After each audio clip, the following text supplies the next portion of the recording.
Boa tarde a todos, né? A gente está começando aqui nosso primeiro Diálogos no PEN, né? Esse é um espaço que a gente já tinha pensado há algum tempo, mas que nesse período de pandemia, né, se tornou mais urgente. A ideia agora é poder contribuir ainda mais para a popularização da ciência, a divulgação científica, por meio de conversas com cientistas, né? O que a gente espera com isso é dar mais acesso à ciência, né, ao povo, desmistificar a figura do cientista, estabelecer um diálogo um espaço de diálogo interdisciplinar, né, que possibilite reflexões sobre questões que transcendam áreas específicas da ciência. Esse será, então, um espaço que esperamos poder manter para depois desse período de pandemia e que ele possa ser enriquecido ao longo do tempo, né? Que a gente aprenda com as nossas experiências. Para quem não me conhece, meu nome é Américo, sou professor do Instituto de Biodiversidade e Sustentabilidade no PEN, da Universidade Federal do Rio de Janeiro, onde eu desenvolvo pesquisa e extensão sobre produção e recepção de materiais didáticos e ensino de ciências. Leciono nas disciplinas de psicologia da educação, métodos em ciências biológicas, pesquisa em educação, psicopedagogia em educação.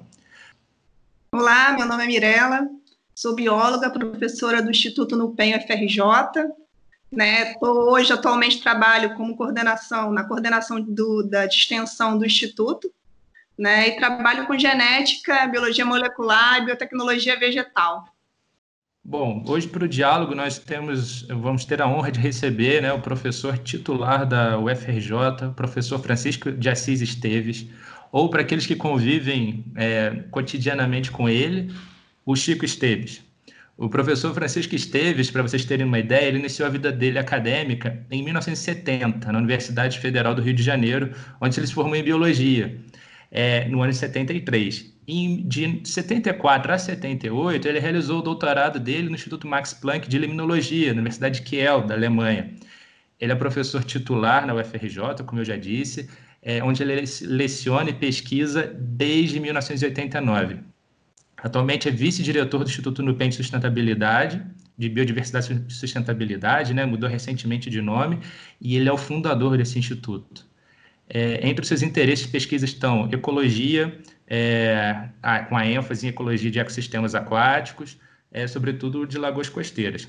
Além disso, ele tem atuação em educação ambiental, divulgação científica e experiência na recuperação de ecossistemas aquáticos continentais no Brasil. Entre os seus projetos, só para vocês terem conhecimento de alguns, a gente pode citar mudanças climáticas globais e funcionamento dos ecossistemas costeiros da Bacia de Campos, estudos liminológicos da flora e fauna de Carajás, um programa ecológico de longa duração, o projeto Ecolagoas, né, bastante conhecido na região de Macaé, Campos, e os estudos ecológicos no Lago do Batata, no Pará. Essas ações têm como resultados os seguintes números, só para vocês terem uma ideia. Mais de 226 artigos publicados em revistas científicas relevantes. Ele é autor de 12 livros, escreveu mais de 60 capítulos de outros livros, infinitas participações em importantes eventos científicos, já orientou 47 estudantes de mestrado, 34 de doutorado. E tem muita, muita história para contar, né? Então, professor Francisco Esteves, seja bem-vindo. Obrigado. Bom, depois dessa apresentação toda, a pergunta que cabe para a gente começar o nosso diálogo é: professor Francisco Esteves ou Chico? Eu prefiro o Chico. Quem é o professor Francisco Esteves e quem é o Chico Esteves? Primeiramente, gostaria de agradecer a professora Mirela e o professor Américo por essa oportunidade desse encontro e, sobretudo, da responsabilidade de ser o primeiro a inaugurar essa série, que certamente será uma série longa e extremamente importante, não só durante a pandemia, mas, sobretudo, no período pós-pandemia. O Chico Esteves é o seguinte: é um migrante nordestino que nasceu no interior do Ceará e, aos 9 anos, a seca indicou a migrar. Quer dizer, hoje eu trabalho com água e a água que fez migrar do meu berço, da minha cidade natal. E, aos 9 anos, nós migramos para a cidade do Rio de Janeiro. Uma migração forçada. Ninguém sai da sua terra espontaneamente durante uma seca, né? Eu cheguei aos 9 anos no Rio de Janeiro e sem frequentar a escola. Eu era literalmente o que a gente chama hoje de analfabeto, né? Eu não sabia ler e escrever. E eu entrei na turma, numa escola, num bairro aqui no Rio, chamado Engenho de Dentro, e todo mundo tinha 6 anos, eu era 9 anos e tinha um detalhe, eu era muito feio. Hoje eu já sou feio, naquela época eu era horrível. Eu tinha uma cabeça gigantesca e falava muito estranho. Aí você imagina, uma criança de 9 anos, os outros eram todos de 6, feio demais, muito pobre, falando estranho, nordestino, num âmbito de carioquíssimos. Então, você imagina o que eu sofri. Mas, e aí fui, e depois, quando eu cheguei aos 13 anos, eu fui para o segundo grau e tal, aí eu fui estudar à noite, e durante o dia eu trabalhava numa loja no Saara, não sei se vocês conhecem. Saara é um centro de vendas comercial no centro da cidade, na Rua da Alfândega, e eu lá trabalhei dos 12 aos 18 anos. Eu era balconista, chegava às 7 horas e saía às 5h30, quando tinha muitos fregueses, saía às 18 horas. Quando tinha muito Natal, o patrão não deixava sair, era época de prova, e era uma agonia e tal. E aí eu estudava na Tijuca, na escola, Colégio Estadual Ferreira Viana. Fiz toda a minha carreira, diga de passagem, em escola pública. E durante todo o segundo grau, eu estudava muito, era muito Caxias. E à noite eu chegava 15 para meia-noite, eu jantava, minha mãe já estava dormindo, deixava o prato na geladeira, não tinha micro-ondas, comia frio mesmo, não existia micro-ondas. Aí eu ainda estudava até 3, 2, depende. Aí 7 já estava de pé para pegar o trem para ir para a Central do Brasil e lá para a Rua da Alfândega. Bom, e aí me inscrevi, e aí eu não sabia, quando chegou no terceiro grau, eu não sabia o que fazer da vida. E uma freguesa era muito interessante. Tem tempo para falar isso, Américo? Pode falar? Pode falar. Aqui é Pode. para a gente conversar. Então, uma cliente nossa, uma freguesa, dona de papelaria, que aliás pai dela tinha papelaria, e jamais vou esquecer essa pessoa. Ela falou, mas você é muito diferenciado dos outros atendentes, você estuda. Eu falei, estuda. Você estuda o quê? Eu falei, estou no terceiro grau. Você vai estudar o quê? Eu falei, tenho a menor ideia. Aí ela falou, eu sou psicóloga e faço testes vocacionais. Você não gostaria de fazer? Eu falei, faço. Aí, mais do que depressa, marquei hora, fui. Aí ela falou, você seria um excelente biólogo.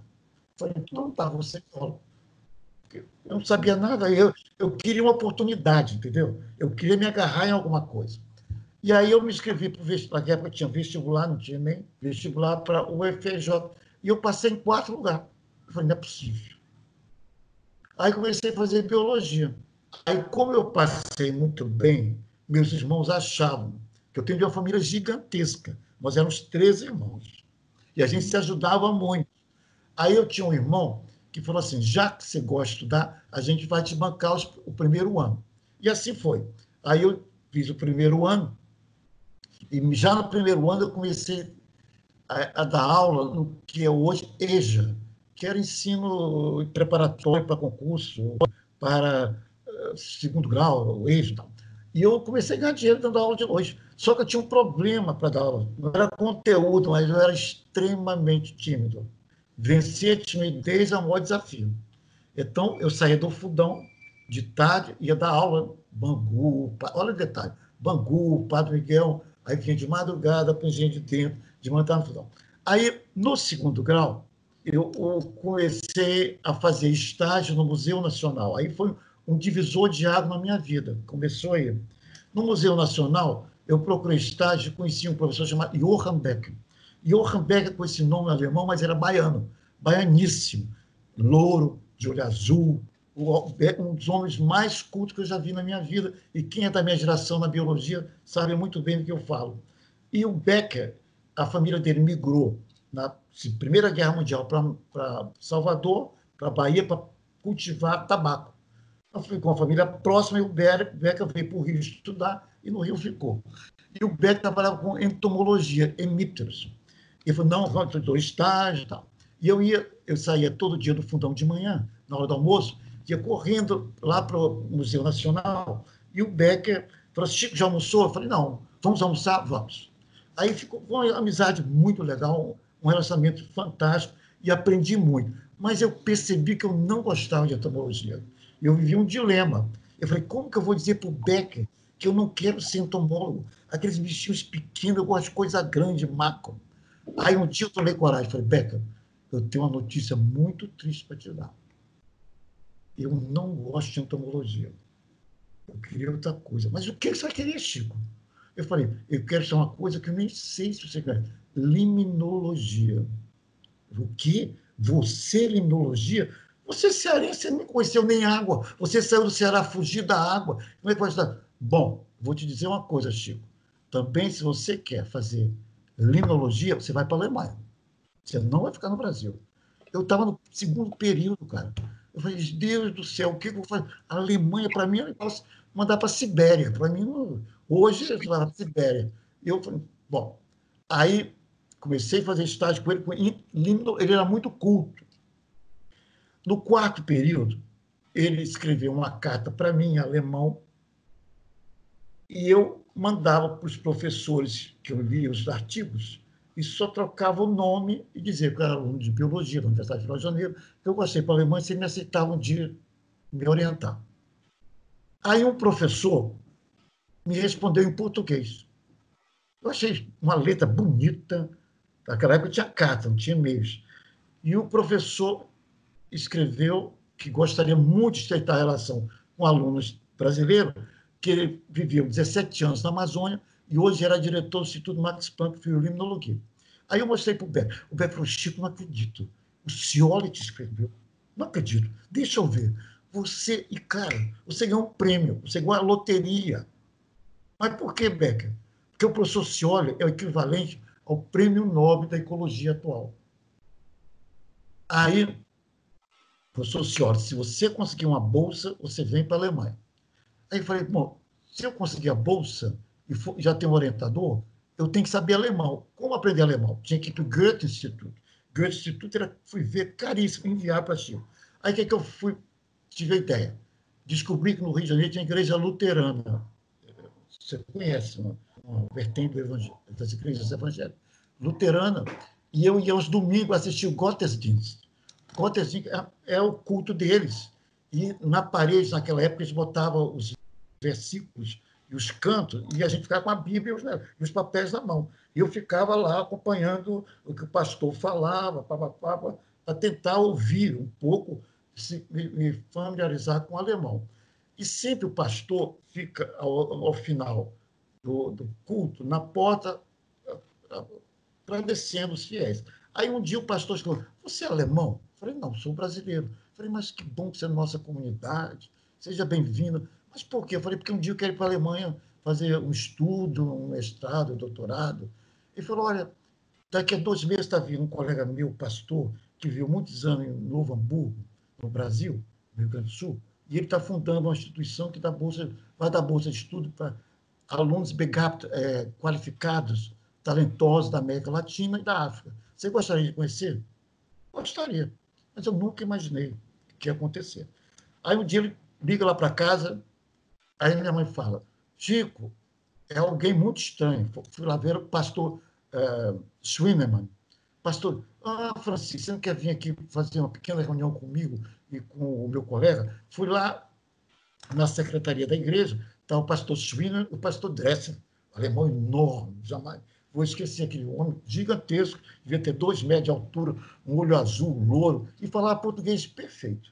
Aí ele falou, mas você, porque a nossa instituição chama-se Ökumenische Studienwerk, ela é paga pelos impostos da Igreja Luterana, do Estado Nordrhein-Westfalen, ali da região Dortmund, Bonn, Duisburg, aquela centro da Alemanha. Só daquela parte, o dinheiro vinha 2% do salário dos alemães de lá, vai para a Igreja Luterana, e desse 2%, 0,5% ia para aquela instituição, Ökumenische Studienwerk. E o ecumênico, ele pegava alunos de África, América Latina, todas as religiões, independente de ser luterano, eles queriam alunos bem begabt, como eu sei em português, qualificados, que têm uma vocação acadêmica. Aí ele falou, só tem um problema na reunião, São Francisco, que a nossa instituição visa mais fomentar alunos da área de ciências humanas. e fica difícil para nós encontrar para você um orientador. Eu, mais que depressa, com a minha mochilinha, peguei as cartas que eu tinha de vários alemães e mostrei ao professor Harold Cioli. Cara, ele olhou assim para mim: Harold Cioli? Você conhece Harold Cioli? Você se corresponde? Aí eu peguei logo umas 5 cartas, botei na mesa. Então, sua bolsa está concedida. E aí começou outro divisor de águas na minha vida. Só que isso foi no 7º semestre. Eu tinha chegado até o 8º. Eu já tinha uma bolsa em março do 7º semestre, ainda isso em 73, e eu tinha que estar na Alemanha no dia 3 de outubro.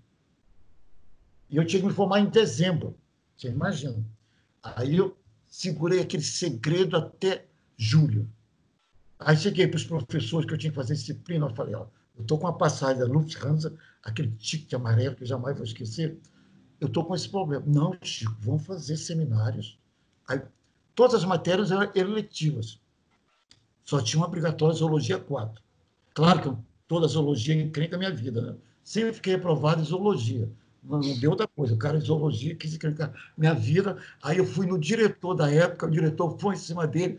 Não vamos perder essa oportunidade, que o primeiro aluno do Instituto de Biologia vai para o exterior. Aquela época, ir para o exterior era muito difícil. Bom, e fui para a Alemanha. E lá fui aprender alemão.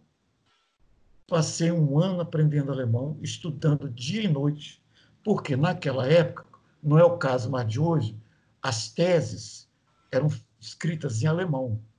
E para nós ingressarmos na universidade, que você citou, a Universidade de Kiel, nós tínhamos que fazer uma prova de idioma.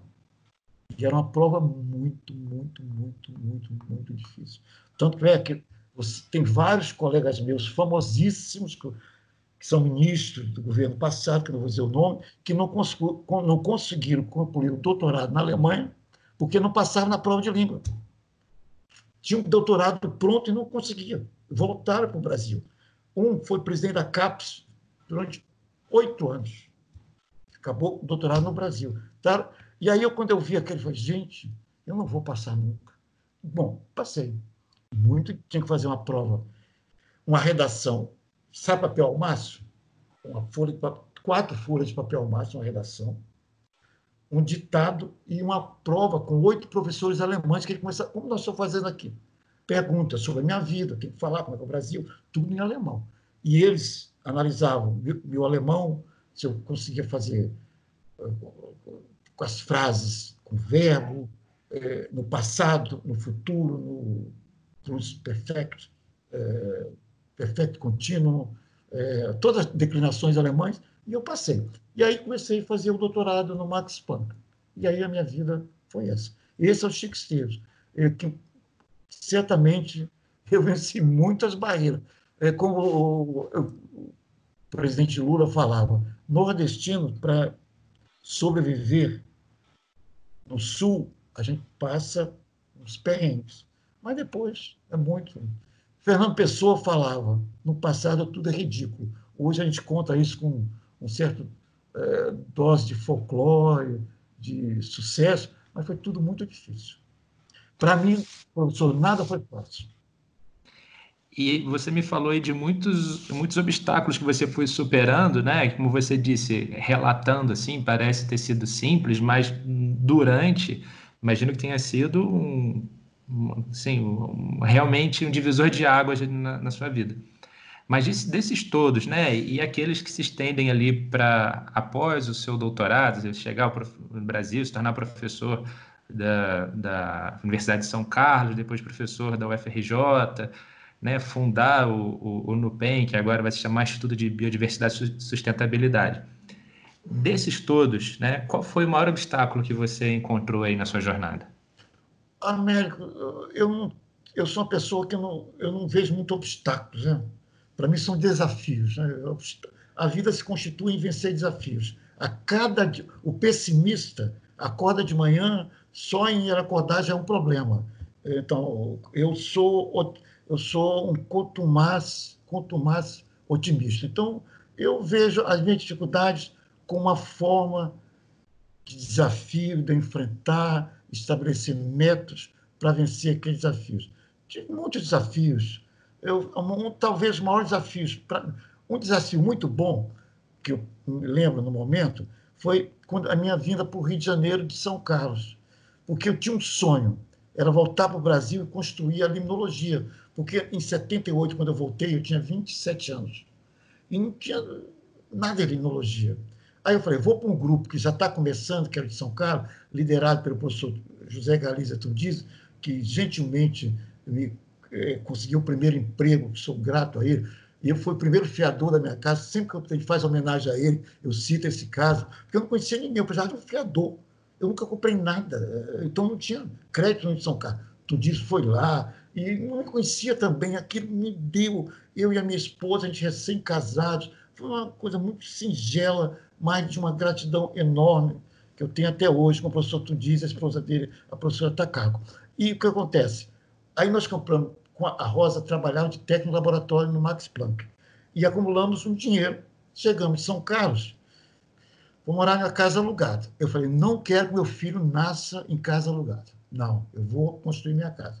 Aí compramos com o dinheiro que a Rosa tinha acumulado, 2 terrenos, aí nós planejamos a casa, construímos uma casa linda. Aí quando nós construímos a casa, mudamos para casa, o Bruno nasceu nessa casa, aprendeu a andar de bicicleta na sala tão grande que era a sala, uma casa robusta. Quando botamos o último armário, a professora Deia, que talvez vocês conheçam, era diretora do Instituto de Biologia, e mandou uma carta para mim, convidando para voltar para a biologia. Aí eu falei, gente, voltar para não passa nos meus planos. Por quê? Não vou morar no Rio. A Rosa falou, Chico, pensa bem, eu tenho uma rinite aqui horrível, que é mudança de clima. Em São Carlos é o seguinte, 38 graus de manhã, de tarde 40, de madrugada 4 graus. E aquilo dava, a Rosa sempre na cortisona. Aí eu falei, então vamos. Aí mandei uma carta para a DEA, tudo era carta, não tinha e-mails. Depois veio o Telete, você se lembra disso, aí veio o e-mail. E eu falei, DEA, eu vou voltar, mas antes queria conversar com você.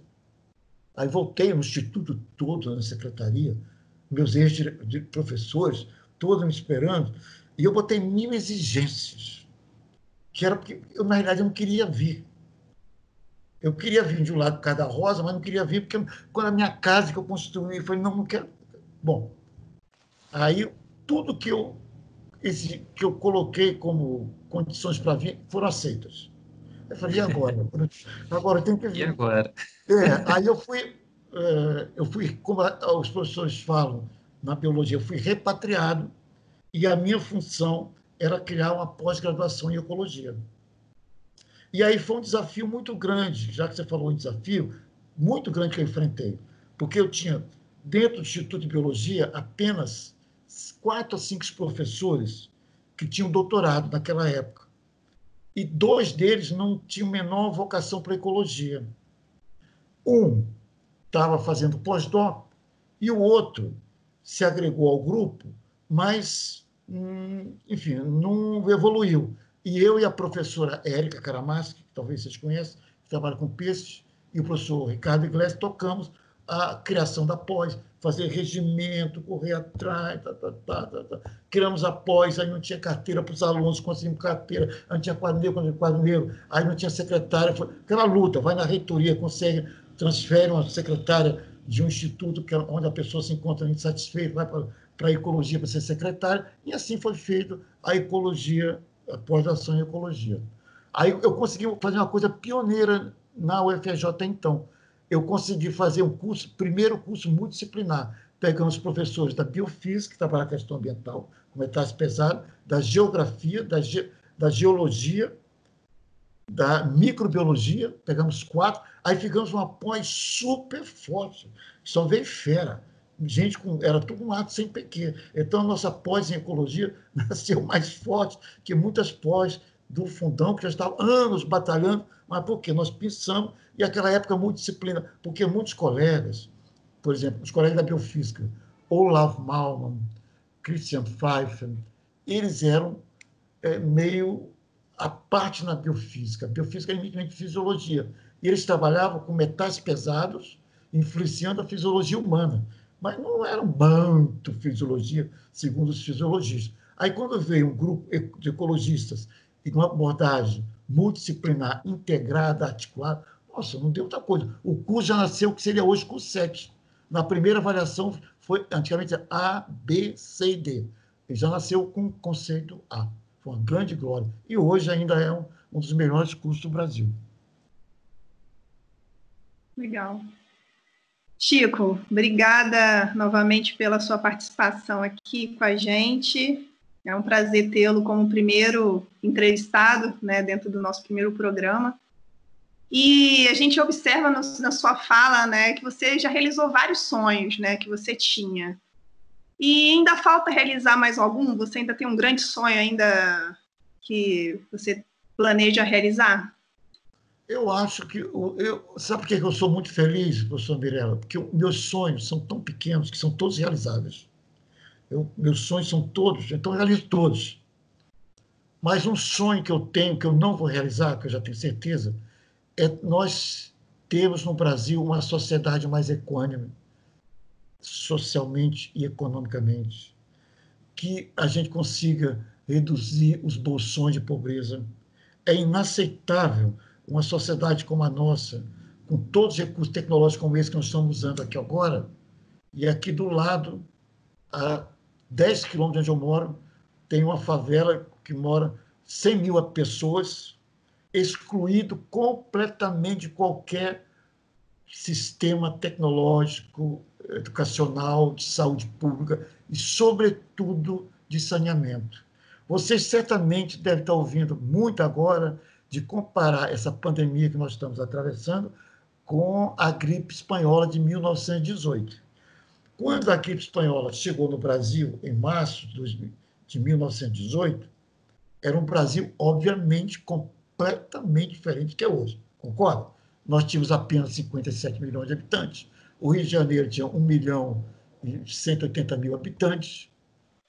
Não tínhamos nada que nós temos hoje, mas nós tínhamos o que nós temos hoje, já tinha muito em 1918. O que é? Falta de saneamento. As mesmas condições de falta de saneamento de 1918, quando o vírus da gripe espanhola chegou, veio o coronavírus agora, encontrou também um país sem saneamento, aonde 50% da população, ou seja, 100 milhões e pouco, não tem possibilidade de escoar seus efluentes domésticos, seu esgoto. Naquela época, no Brasil, o que se acontecia? Nós fazíamos um buraco e as pessoas defecavam e botavam aquele buraco chamado fossa, que, aliás, até hoje existe. E muita gente jogava pela janela, ou então os mais ricos, quando a corte chegou em 1808, acumulavam no campo, nos cestos de madeira, e os escravos carregavam nas costas, despejavam nas lagoas, nos brejos, etc. A diferença daquela época para agora, em 2020, é que a gente não faz mais isso. A gente faz no vaso sanitário, vai para um tubo de PVC e vai para um rio, para uma lagoa, para algum ambiente aquático. Só mudou a maneira de escoar. Apenas 20% dos nossos efluentes, em português bem claro, esgotos, eles se dirigem a uma estação de tratamento de esgoto. E apenas uma estação de tratamento, que é conhecida da literatura, que funciona até o 3º tratamento, que é eficaz, que é a estação de Brasília, que é próxima ao Palácio do Planalto. Uhum. As demais estações de tratamento do esgoto do Brasil, quando existem, são precárias ou não funcionam, como aqui no Rio de Janeiro. Então, você veja, de 1918, da gripe da espanhola, até hoje, o Brasil cresceu muito, experimentou a Revolução Industrial, a sociedade de consumo. Hoje, se nós formos no nosso armário, nós vamos ver que a quantidade de roupa que nós temos, nós poderíamos viver tranquilamente com 20% da quantidade de camisa ou qualquer outra roupa. Se vocês forem na despensa de vocês, como na minha, vocês, com 10% lá, vocês vivem pelo menos um mês. Sim. O que nós fomos fazendo ao longo dessa Revolução Industrial e, sobretudo, de consumo na segunda metade do século passado, acumulando. O chamado, vivenciando no Brasil, a plenitude do crescimento não sustentável. Nós, classe média, porque, por outro lado, temos um segmento gigantesco que está até hoje fora desse circuito. E o que é o crescimento sustentável? Eu vou relatar para vocês dois, para quem está nos ouvindo, uma experiência minha. Eu estava, uma certa época, por volta de 2017, às margens do Rio Trombetas, conversando com um pescador, o Delmo, que trabalha muitos anos conosco. Todos os colegas antigos conhecem o Delmo, um excelente pescador. E o Delmo, eu falei, Delmo, ele pescava tambaqui para vender e, às vezes, a gente comprava para trazer para o Rio, congelado, aquela história. Eu falei, Delmo, e eu ia ter visita, 4 dias depois que eu chegasse no Rio. Eu falei, Delmo, eu vou precisar de 8 tambaquis de pelo menos 4 quilos, tá bom? Tem problema, seu Chico, sem problema. Eu quero, não, eram 8 tambaquis, 8 que eu comprei uma geladeira de isopor, 8 tambaquis. Aí, dia seguinte, vou lá, pesquei, tá tudo aí. Mas só, cadê os 8, Delmo? Só estou vendo, só vai ser só 3. Por que, Delmo? Eu quero 8. Professor, o senhor tem a dona Rosa e 2 filhos, para que você quer 8? 3 tambaquis são mais do que suficiente para uma família. Essa é um bom exemplo de sustentabilidade. Eu aprendi com um caboclo, que nunca fez escola, o que é sustentabilidade. Eu precisar de 8 para quê? Carregar um isopor pesadíssimo, comprar mais gelo, chegava em casa, corria o risco de eles não gostar do peixe ainda por cima, e trouxe, todo mundo comeu, ainda saciaram, e tá. Então, essa é a sustentabilidade. Ou seja, nós temos que extrair dos recursos naturais aquilo que nos mantém sem comprometer a existência das futuras gerações. Isso que nós falávamos até 10 anos atrás. O que é esse crescimento sustentável? É usufruir dos recursos naturais sem comprometer a existência das gerações, mas a gente diz hoje, sem comprometer a geração presente e futura. Vocês vejam o que nós fizemos com a Lagoa Emboaci, em Macaé, com a Baía de Guanabara. Transformamos esses recursos naturais de grande importância, recursos pesqueiros, fonte de lazer, de controle hídrico, de preservação da biodiversidade, de quê? Em local de despejo de esgoto. Hoje, a Baía de Guanabara é a maior estação de tratamento de esgoto do planeta. Recebe esgoto de 10 milhões de habitantes. Com esse esgoto, não vai só matéria orgânica, que reduz a quantidade de oxigênio, que mata peixe, que destrói o ambiente, mas vão compostos com metais pesados, hormônios, restos de moléculas, coquetéis de moléculas, oriundos de protetores solar, defensivos agrícolas, pesticidas, e aí por diante. Então, o que nós vamos deixar para a Baía de Guanabara caso a sociedade não se mova no sentido de recuperar aquele ecossistema? Nós vamos passar pela terra e nossos filhos não vão utilizar, e nossos netos muito menos. Esse é o crescimento não sustentável que a nossa sociedade está fazendo com muito gosto, com bastante robustez, estão deixando o mundo altamente não sustentável. E, professor, aproveitando o gancho, né, que você falou sobre a parte de sustentabilidade, né, e é impossível a gente não falar da pandemia, já que a gente está vivenciando ela, né, esse período de quarentena, assim, muita coisa tem mudado, né, a gente observa em vários locais no mundo, né, que o nível de poluição reduziu, obviamente, né, porque as pessoas estão mais em casa. Você acredita que esse momento seria um momento de reflexão e que pós-pandemia a gente poderia, talvez, atuar de uma forma mais sustentável, já que a gente observa que a gente consegue, sim, viver com pouca coisa e ter um consumo menor, já que em quarentena a gente tem observado isso com mais frequência, já que a gente está em casa e a gente, né, tende a consumir menos. Você acha que isso pode impactar a forma de pensar das pessoas? Que isso poderia, de alguma forma, tirar algo de bom dessa pandemia? Certamente, o confinamento da metade da humanidade não é para a gente não aproveitar este momento. Certamente, um percentual significativo dessa humanidade confinada está refletindo sobre o modelo que nós trilhamos até então. Que este modelo ele ia se esgotar.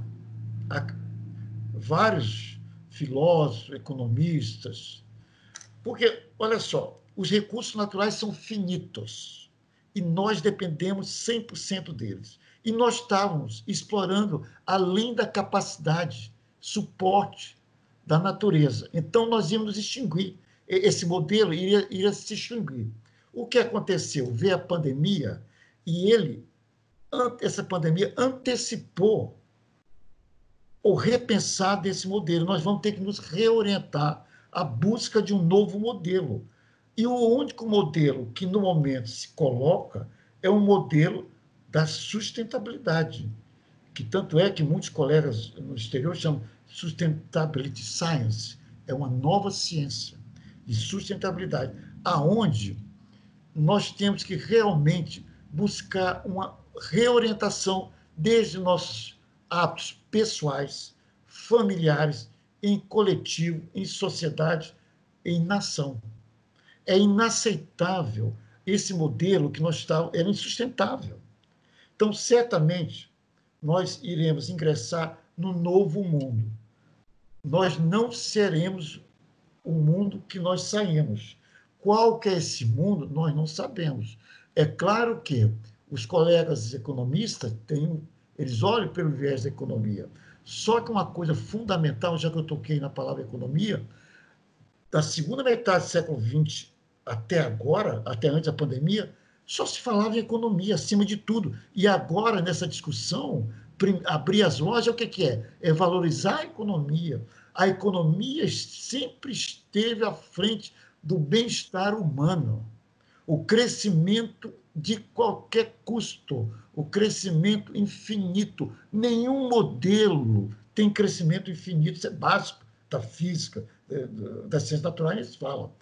Alexander von Humboldt, em 1805, publicou um livro no qual tinha um capítulo que ele falava que o homem, 1805, não é 1905 não, gente, 1805, ele falava que, da maneira que o homem está devastando as florestas, na América do Sul, porque ele percorreu toda a América do Sul, era um crescimento que ia levar à exaustão dos recursos hídricos. E ele escreveu, sem floresta não teremos água, e esse crescimento vai levar à extinção do homem em algumas áreas da Terra. Isso lá atrás. Então, o que acontece, professor Miliano? Nós teremos dois períodos, na minha opinião. O período anterior à pandemia, a pandemia que nós estamos atravessando, e o período pós-pandemia. Nós vamos mudar em muita coisa. Não é que nós vamos mudar, nós vamos ter que mudar. Mesmo porque agora está sendo muito interessante quando a gente vê aves na Baía de Guanabara, várias espécies de animais voltando, animais que chamam de tartaruga, golfinho, eu não estou nem falando do organismo microscópico, zooplâncton, fitoplâncton, todo esse grupo, nem estamos falando, que também estão voltando. Já mostra, em um período muito tempo reduzido, não chega nem 2 meses, a poluição, a gente já vê montanhas, a gente já vê estrelas nas grandes cidades. Isso mostra que é viável reverter o processo. E, a natureza, ela tenta, né? E principalmente nos trópicos, que, mais uma vez, falando de Humboldt, ele sempre falava que a vida, se surgiu na Terra, ela surgiu nos trópicos, porque a capacidade de produzir vida nos trópicos é muito maior do que aonde nós chamamos de regiões temperadas. América do Norte, Canadá, Estados Unidos, boa parte dos Estados Unidos e Europa. Aqui o clima é muito favorável à recuperação dos ecossistemas. Nesse sentido, eu estou muito otimista que nós vamos ter um mundo muito melhor. Nós precisamos tirar lições. O homem não vai ser uma mudança radical, vai ser gradual. Vão ter espécies humanas, indivíduos, muito reticentes a essas mudanças, mas eu acredito que novos modelos surgirão para proporcionar que a humanidade tenha um crescimento mais equânime e, sobretudo, mais feliz. O que é interessante, eu tenho lido muito um autor belga, e ele diz que toda essa prosperidade que a Revolução Industrial, a sociedade de consumo, depois chegou a Revolução da Telecomunicação, isso que nos proporciona, né, essa conferência que nós estamos fazendo agora, fantástico. Mas, por outro lado, nunca tivemos sociedades com um contingente de pessoas tão infelizes. Então, é um paradoxo que essa riqueza que a comunicação, que a informática, a tecnologia nos tem proporcionado, ela não gerou uma felicidade plena. Hoje, o que a gente mais quer ver? Quando você conversa com pessoas assim, no fundo do coração, é um pôr do sol, é um jardim com flores, coisa mais simples. Então, tudo indica, segundo os autores que eu estou lendo, é que nós vamos voltar ao que era no passado. A agroeconomia, a agroindústria, cada um ter sua horta. Os jardins do meu prédio, que hoje a gente gasta um dinheirão para manter um jardineiro, nós vamos dividir aquele pedaço e cada apartamento vai ter um 5x5, 2x5, fazer uma horta. Hoje, agricultura, exatamente. Hoje, o que acontece? Eu moro num bairro que é 100% dependente do hortifruti ou coisa semelhante, de alimento que vem de fora. E se uma greve de caminhoneiro exatamente agora? Nós vamos passar fome, porque não tem onde plantar nada.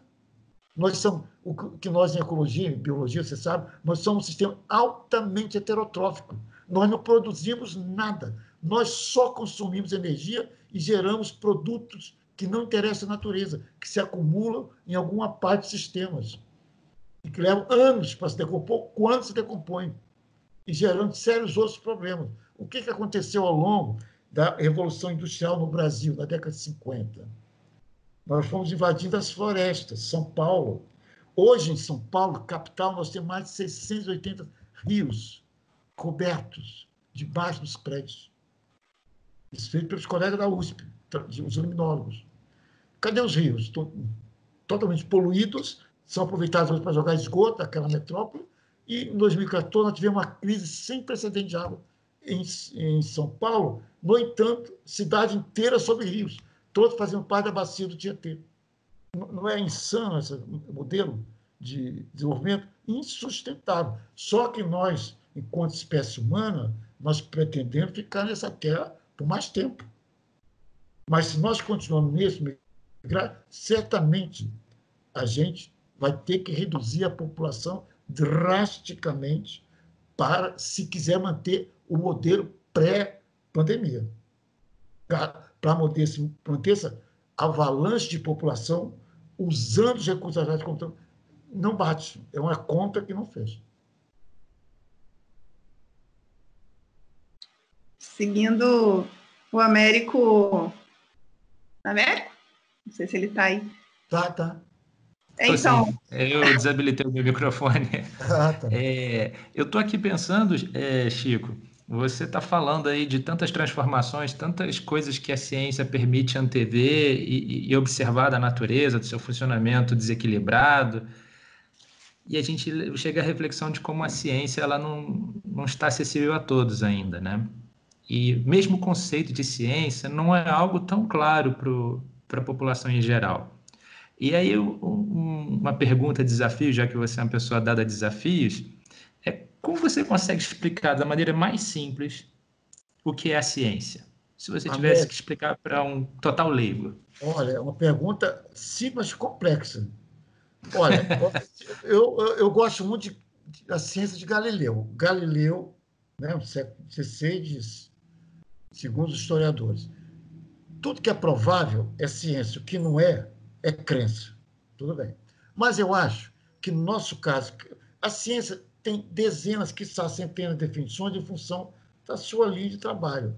Mas eu acho que, no meu caso, se a gente botar na cabeça que a natureza é formada por recursos naturais finitos e nós dependemos dele, por exemplo, da água, um recurso natural da água, a ciência é aquela ferramenta que vai nos proporcionar usar a natureza sem destruí-la. Isto, para mim, é a minha ciência.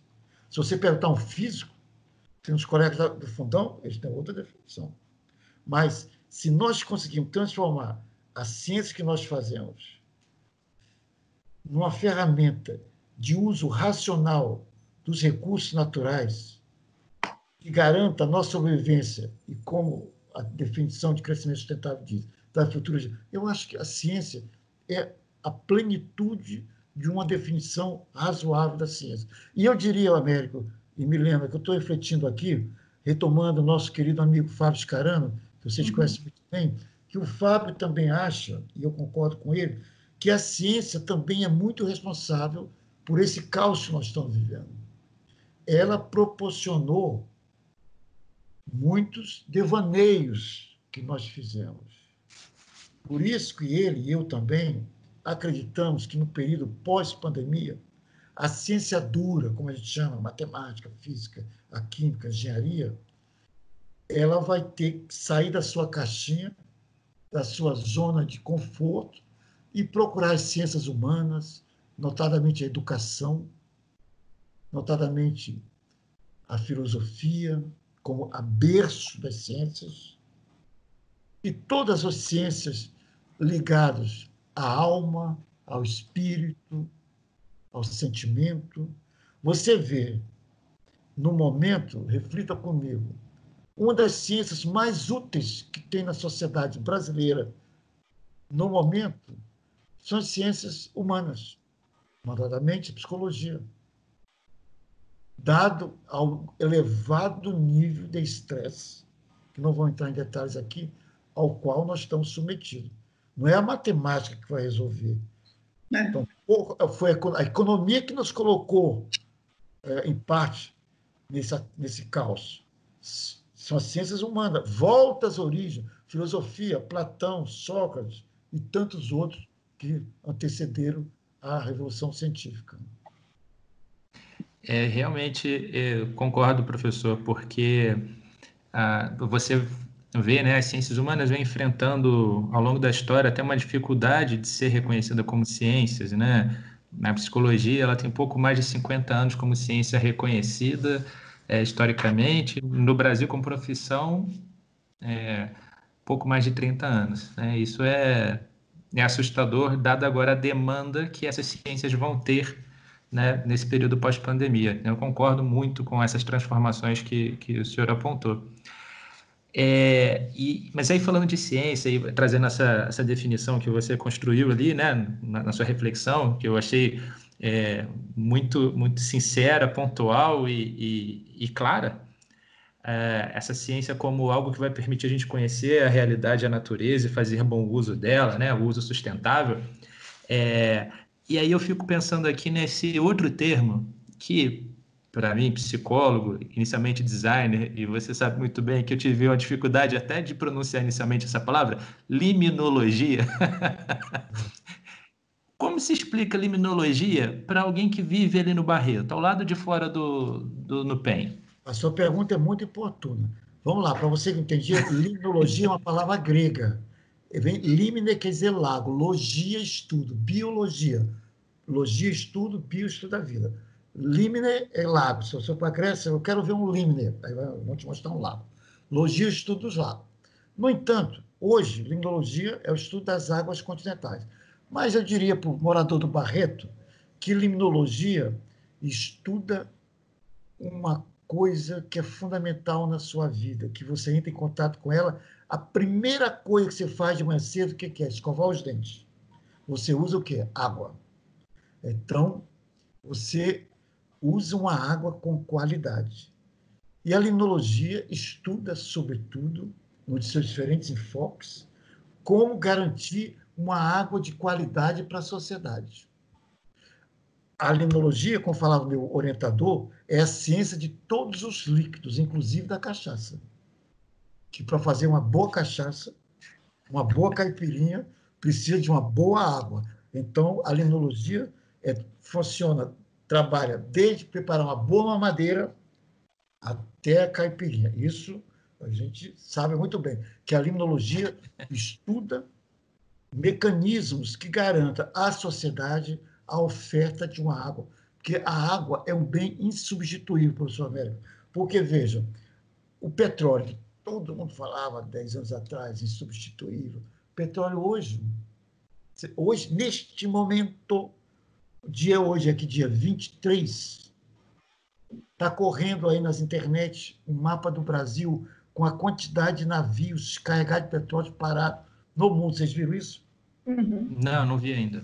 Porque não está se consumindo petróleo, está tudo parado. Os navios não têm onde descarregar petróleo, mas são centenas de navios, ponto vermelho nos oceanos. Bom, então nós temos energia, o petróleo, temos energia eólica, o biodiesel, e aí vai. Energia solar, substituímos tranquilamente. Daqui a um tempo, em Munique, eu tive lá no passado, 60% dos carros são movidos a eletricidade. Mas a água, professor Américo, não tem substituto. Não tem como se substituir a água por nenhum outro. E não há nenhuma perspectiva a longo prazo de substituir a água por outro líquido, não tem. Então, nós dependemos. Então, a limnologia é uma ciência de altíssima importância para a sociedade. E ela comunga com outras ciências, com a hidrologia. O ecólogo, o limnólogo, ele vê o aspecto ecológico dos recursos hídricos. O hidrólogo, ele vê o aspecto do movimento das águas e, sobretudo, as águas subterrâneas. E aí vai. A limnologia é a irmã gêmea da oceanografia. A oceanografia tem mais sorte que tem a palavra oceano, que todo mundo sabe. Mas a limnologia é irmã gêmea e está interligada. Porque quando evapora a água do mar, vai para cima, condensa e chove, abastece os lagos, os rios, o lençol freático. Então, está tudo interligado. Como, mais uma vez, Alexandre von Humboldt falava, na natureza está tudo interligado. E o homem, ao tentar mexer com essas ligações, tem que saber muito bem. Caso contrário, chama-se desestrutura o sistema e levando a colapso do sistema e consequências diretas sobre as espécies, sobre a biodiversidade, e o homem é uma espécie e que certamente será afetada.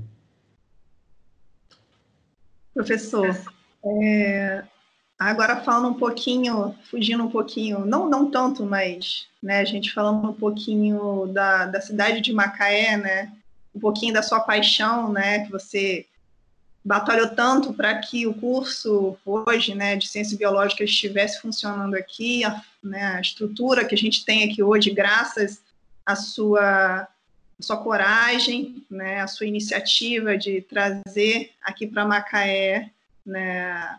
Primeiro começou como um curso de extensão, né? E aí isso foi crescendo e hoje a gente tem um grande instituto, né, com a força que tem, com tantos pesquisadores de renome. Queria que você contasse um pouquinho dessa história de amor com Macaé e o que você vê para o futuro da cidade, como você vê Macaé daqui a 10, 20 anos. Professora Milena, a minha paixão por Macaé, eu não sei se a gente pode acreditar, porque não é ciência, é espiritual. Eu acho que em outra encarnação, acho que eu fui macaense, porque eu sempre gostei de Macaé. Os kardecistas adoram quando eu digo isso. Né? Mas acontece que eu deixava a minha esposa com as crianças pequenas em casa, nas férias, e vinha com a Kombi carregada de equipamentos, né? E alguns estagiários, como hoje o professor Reinaldo, o professor Fábio Rolando, da Federal Juiz de Fora, e tantos outros, e acampávamos às margens das lagoas. E nós vimos já naquela época que Macaé estava iniciando de maneira muito acentuada um crescimento econômico, mas, contudo, altamente insustentável, porque a economia do petróleo, que é tão desejada ainda até hoje, ela traz muito recurso financeiro, os royalties depois vieram, mas ela traz muitos problemas. E quando ela acaba, ela vai embora como fosse um gafanhoto que destrói uma grande plantação de mandioca e fica lá para o agricultor resolver os danos. E a economia do petróleo, nós já sabíamos que ela tem um tempo finito. A gente sabe da história que a Idade da Pedra, vocês conheceram, já ouviram, a Idade da Pedra acabou, não foi por falta de pedra. Nós temos pedra, a Idade da Pedra acabou porque surgiram as tecnologias. E qual era a nossa ideia? É que nós criássemos em Macaé uma estrutura para possibilitar que as pesquisas fossem feitas de maneira mais contínua, de longa duração, que a gente não somente viéssemos do fundão, fizesse pesquisa, publicasse, e um dia o macaense vai ler aquele trabalho que nunca lê. Então, nós tínhamos a ideia seguinte, muito simples. Vamos criar uma estrutura física, vamos fazer pesquisa e trazer a sociedade para dentro dessa estrutura. Aí conseguimos um projeto financiado pela Petrobras, que chamou Ecolagoas, que estuda os ecológicos das lagoas costeiras do Norte Fluminense, que possibilitou recursos, e nós, com parte desses recursos, fomos ao prefeito da época, e ele nos cedeu um galpão no Parque de Exposição Agropecuária, próximo onde é hoje no PEN, lá no final, que era um galpão de ração. Tinha telha de amianto e as paredes até 1,10 m. E para cima não tinha nada. E ali você pode fazer o que você quiser, professor. Aí contratamos um pedreiro e nós vimos aos finais de semana, chegava às sexta-noite, montava a barraca, já não era mais nas margens da lagoa, aí já era muito próximo do local que a gente trabalhava sábado de manhã. Detalhe, já tinha banheiro, que para os estagiários era um avanço, porque as meninas usavam o mato para ir na lagoa, era terrível. Então já foi um upgrade fantástico. Sempre quando a gente fala disso, a gente ri. Mais uma vez, citando Fernando Pessoa, no passado foi ridículo. Mas para as meninas era horrível a acampada, porque 15 dias acampar, um dia, tudo bem, mas 15. Bom, mas quando o Nupen começou a ser construído, não existia Nupen, aquela coisa, o prédio começou construído, aí já tinha banheiro, masculino e feminino. Foi ótimo, nossa, um avanço precaríssimo, né? Bom, e aí, sábado, domingo, nós trabalhávamos, fazia massa, outro carregava o porque o pedreiro levantava, e fechamos. Então, aí pintamos, aí um vizinho nosso tinha uma tinta amarela, 2 latas de tinta, e ele me deu. Aí, com essa tinta amarela, pintamos para ele, ficou a cor que é hoje no PEN, que outro dia um aluno me entrevistou e perguntou por que o Nupen é amarelo? Aí eu falei, meu Deus do céu, eu nunca pensei nisso. Aí eu tinha contado a verdade. Ótima pergunta. Um calor. Eu falei, a verdade, você quer saber? Era um vizinho que tinha 2 latas que estavam vencidas e que nos deu, nós pintamos. Aí depois eu descobri com o orientador do América, o professor Marcos Doman, que é um dos maiores designers do Brasil, quando ele teve o Nupen, que eu fui tão feliz com o Nupen, que até a cor, porque o amarelo é o amarelo ouro, e o ouro, tanto é que o Banco do Brasil, tudo é ouro, né? Que o ouro atrai dinheiro, atrai felicidade, atrai prosperidade. Falei, caramba, foi por acaso que Bom, e quando o Nupen ficou pintado, aí os meus estagiários falaram, nossa, está muito bonito, Chico, tem que dar um nome. Aí tem um que era professor da Federal do Rio Grande do Norte, falou, Chico, até cachorro tem nome, isso aqui vai ter que ter um nome. Eu falei, que nome?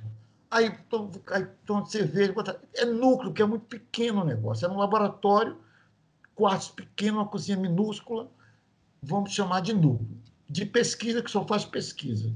Vamos homenagear de Macaé. Aí, e sigla. Aí ficou no PEN. Aí ficou ótimo. Aí, qual foi o segredo do PEN? Que depois um amigo meu da COP falou que nós descobrimos uma mina de ouro, que aliás hoje é óbvio. Nós começamos a fazer pesquisas quando não existia, a gente não ficava direto em Macaé. Aí nós passávamos, já tinha onde dormir, a gente vinha quinta, ficava sexta, aí trazia uma escola sexta-feira. De manhã, uma turma, outra turma de tarde. Isso durante uns 6, 8 anos. O Nupen ficou tão famoso, tão sólido, e cresceu tanto, e começamos a dar curso paralelo para professores de primeiro e segundo grau. Esses professores passaram a ser multiplicadores. O poder da educação é impressionante. Porque cada professor nosso, eu lembro do professor Sebastião, que trabalhava na Serra, ele tinha 14 turmas. Eu falei, Sebastião, como é que você estava falando? Professor, nem eu sei. Você imagina, 40 alunos vezes 14, então o conhecimento que o Nupen passava da pesquisa, o Fábio Scarano sempre falava isso, que ele tinha o maior orgulho que a pesquisa de Clusia, antes de publicar em revistas de impacto altíssimo internacionais, já chegava na escola de Macaé. Isso é um orgulho para um cientista. E aí, o Nupen ficou muito famoso, a ponto de um prefeito da época, ele chegou para mim e falou, professor, o Nupen é muito pequeno, não sei o quê. Eu achei estranho. Falei, tá, você não quer passar para um terreno maior, a gente constrói um prédio? Aí a minha mãe fala, quando a esmola é grande, o santo desconfia. Aí eu falei, minha mãe falava isso, será que eu estou entrando no cinema? Aí eu conheci um grande apoiador dele, um parceiro dele. Eu falei, fulano, ele falou, não, Chico, ele adora o NUPEM e gosta muito do teu trabalho. Ele quer valorizar o NUPEM. Aí eu vou marcar uma reunião com ele, falei, prefeito, mas por quê? Porque o NUPEM dá voto, Chico. O NUPEM é uma grife. Se eu falar no palanque, naquela época tinha palanque, se eu falar no palanque que eu vou apoiar o NUPEM, e não deu outra coisa, o cara foi eleito. Quando eleito, a primeira coisa que ele fez foi mandar a gente fazer a planta, de até 2.000 metros quadrados. Aí procuramos quem é o FRJ. Qual foi a ajuda? Zero. Voltei para o prefeito. Eu falei, prefeito, uma triste notícia. Não, vamos botar. Aí botou uma arquiteta chamada Jane, que é uma pessoa fantástica, que ela era a única arquiteta da prefeitura da época e fez nos horários vagos, porque ela queria que um dia a filha desse medicina na UFRJ, que acabou fazendo. É tudo no Brasil, a gente muito, nós somos latinos, tudo envolvido em emoção. E aí fez aquele projeto que nós temos lá hoje, o prédio novo. E assim o NUPEM cresceu. Mas quando o NUPEM, a nova sede que nós ocupamos hoje, foi previsto para ser ocupada pelo meu grupo de pesquisa, porque não tinha outra perspectiva. Mas quando começou a subir as paredes, os próprios estagiários, que hoje são professores renomados, eles falaram, Chico, olha o tamanho do auditório, aquele auditório que nós temos hoje, nós nos baseamos pelo Salão Azul da Biologia, tinha 48 lugares. E tinha um estagiário, que hoje é professor na Suécia, e fala assim, a minha avó falava assim, pensa grande, esse auditório vai ser pelo menos o dobro do fundão. Eu falei, gente, mas isso não vai dar certo, o prefeito não vai... Aí ele duplicou, tanto é que nós temos 110 lugares, tudo aprovado. E aí, quando a parede começou a subir, gente, aquilo me deu um calafrio. Quem vai ocupar isso aqui dentro? Que loucura! Aí nós pensamos, a Deia e o Reinaldo e o professor Fábio, num encontro nosso, eles falaram, olha só, nós temos tantos professores que fazem os cursos nossos de biologia e de ciências que nunca entraram numa universidade, eles dão aula sem nunca... Por que não criar um curso de biologia? Vamos criar. Aí a Deia fez uma pesquisa, 38% ou 40% dos alunos, professores nossos, cursistas, nunca tinham frequentado a universidade. Então, vamos criar um curso? Vamos criar um curso. Sabe, tem uma demanda, a sociedade exige, fomos ao prefeito, não, vamos criar toda a UFRJ, fizemos um processo, negou. A UFRJ disse, a UFRJ não nasceu para interiorização. Nós já temos tantos problemas aqui que nós não vamos criar problema para os outros em Macaé. Quem faz interiorização é a UF, é o UERJ. Aí nós não existimos. Aí fizemos campanha para o reitor, ele ganhou, ele nomeou um amigo nosso, que era parceiro nosso, a Deia virou superintendente acadêmica. Aí eu falei, gente, é a hora de criar um curso agora. A Deia, Chico, é agora, vamos criar. Aí o SEG aprovou? Não aprovou. Aí a Fernanda virou diretora do Instituto de Biologia, já dentro desse modelo político. Aí a Fernanda falou assim, gente, conversei com umas forças que votaram contra, eu tenho uma ideia. Vamos criar uma turma do Instituto de Biologia, a gente aprova na congregação do Instituto, e essa turma, em vez de ser aqui no Rio, vai ser em Macaé. E vai dar certo. Não deu outra coisa. Então, criamos a primeira turma de ciências biológicas fora da sede, como eles falavam, no NUPEM. Aí, porque os pessimistas, aliás, estão todos eles pessimistas estão todos vivos ainda e até hoje constrangidos. Porque, assim, aquela doideira do Chico não vai dar certo mesmo, cria-se a turma, nos 2 anos não vai ter professor, não vai ter nada, eles voltam para cá, eles põem aqui, acaba essa turma e está tudo certo. E aconteceu tudo ao contrário. Aí fizemos o Enem da época, entraram os primeiros alunos, não tinha professor. Aí, olha a sorte, assume Lula, cria o Reúne e nomeia para secretário de Ciência Superior um ex-reitor, o professor Nelson Maculan, que era fã do NUPEM, da ideia da interiorização. O professor Maculan manda 4 vagas para o NUPEM. Foram ocupadas pelo Alexandre Azevedo, Ana Petri, Fábio, e 4 vagas. E aí, como o NUPEM, que nem existia no papel, na estrutura acadêmica, organograma do FRJ, cara, 4 vagas do MEC. Eu quase mataram. Eu falei, não sei, pergunta o ministro, que era o Tasso Genro, e o secretário, porque eu não. Aí eu liguei para o. Era uma carta. Em 2006 ainda tinha carta, mandei uma carta para o Nelson Macron agradecendo e pedindo mais vagas, porque o curso, as matérias, novas matérias. Aí ele ligou para o professor Aloysio e mandou o Aloysio dar 8 vagas. Aí o Aloysio, o professor Aloysio, nem conhecia o Aloysio. O professor Aloysio, Chico, o que é isso? Que loucura é essa? Eu falei, o que foi, professor? Eu vou ter que. Então, o que você quer que eu faça? O curso foi criado, aí surgiu, aí entraram Pablo, aquela leva de nós, exceção, Heitor, e aí foi crescendo. Aí veio a primeira avaliação do MEC. Essa foi histórica, um divisor de águas na vida do curso de Ciências Biológicas de Macaé, da UFRJ Macaé, que está no NUPEM.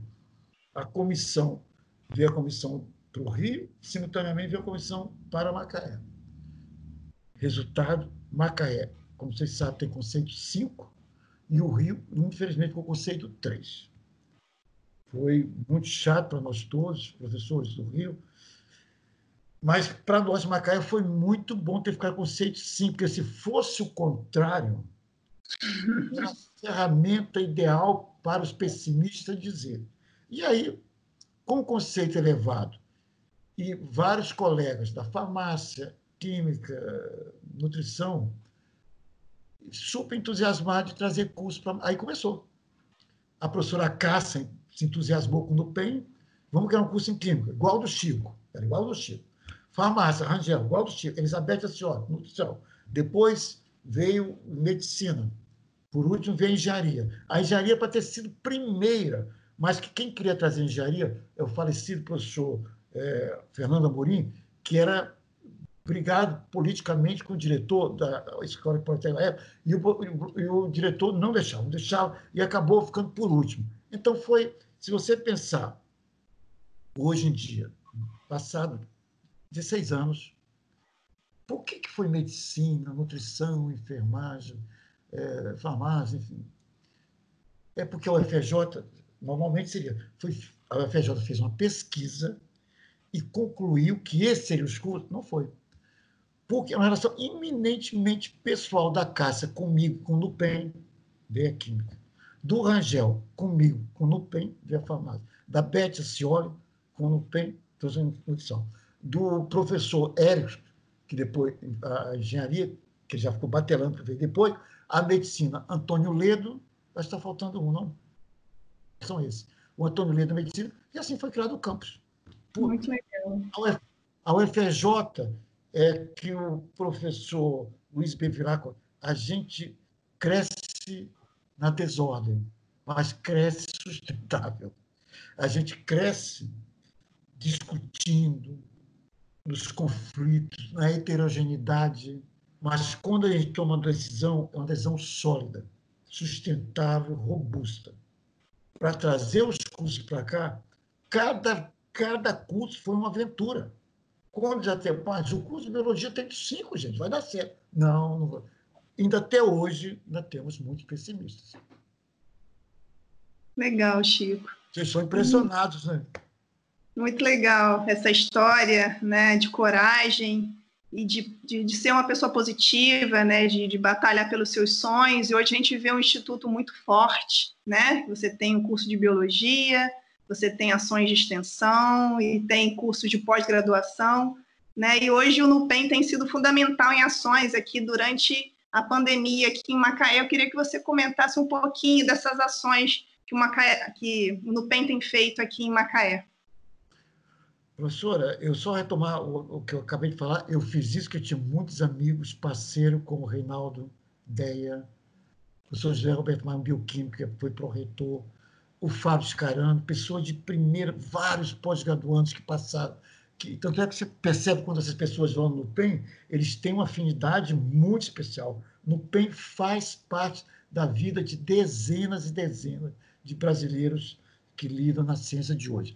O NUPEM hoje é a célula máter de fazer ciência com qualidade, voltada a melhorar a qualidade de vida, o bem-estar da sociedade macaense e região, ela está tão forte que, nesse período, onde muitas universidades, muitas unidades acadêmicas da FJ estão praticamente restritas ao trabalho em casa, ao home office, o NUPEM tem desenvolvido várias atividades. Eu fico até surpreso com quantas atividades diversificadas e, cada vez mais, vários colegas, porque eu recentemente falei numa reunião na reitoria, o que está acontecendo, professor Milena, conosco, docentes da UFRJ, é o seguinte: a primeira semana nossa de quarentena, a gente entendeu que é quase um feriado prolongado. A segunda foi de tédio. Todo mundo, gente, pelo amor de Deus, ninguém aguenta mais. E agora, já que nós vimos que vai ser prolongado, nós estamos buscando mecanismos de nos promover ações científicas e voltadas para a sociedade. A UFRJ, em todas as suas unidades, nós estamos trocando figurinhas, mensagens, nós estamos discutindo que a UFRJ está rompendo com seus muros e se dirigindo, construindo pontes com a sociedade em todas as áreas do saber. Nós estamos vendo que esses ataques que nós estamos sendo submetidos, seríssimos, em boa parte, esses ataques são consequência de fato que nós temos ficado isolados da sociedade. Nós temos que fazer a meia-culpa, sim. Até hoje, nós temos colegas que dizem que a UFRJ é uma torre de marfim, e não é para qualquer um. Isso, fecha aspas. Isso nós estamos pagando muito caro. E esse período de pandemia está sendo muito útil para nos impor, não é para solicitar, é para impor uma mudança de postura do corpo social de universidade pública do Pós da Nossa, e no caso no PEN. E na liderança do nosso diretor, o professor Rodrigo Nunes da Fonseca, ele tem sido absolutamente incansável em propor ideias. Ele, no PEN agora, no momento, está fazendo uma parceria impressionante com o Ministério Público Federal, com o Ministério Público Federal do Trabalho, com a Prefeitura, através da Secretaria de Ciência e Tecnologia, com a Secretaria de Saúde, com o Hospital São João Batista, para viabilizar meios para fazer testes no NUPEM, que já estão sendo feitos, mas com extrema limitação por falta de insumos. Então, o professor Rodrigo, com a sua enorme capacidade de costurar as vaidades nossas inerentes à academia, apazigua tudo isso e está sendo um modelo exitoso que certamente vai ser muito útil, não só para o NUPEM, mas vai marcar história até para a UFRJ. Nós estamos com uma parceria muito forte com o Instituto de Biologia, através do Laboratório de Virologia do professor Amilcar Tanuri e toda a sua equipe.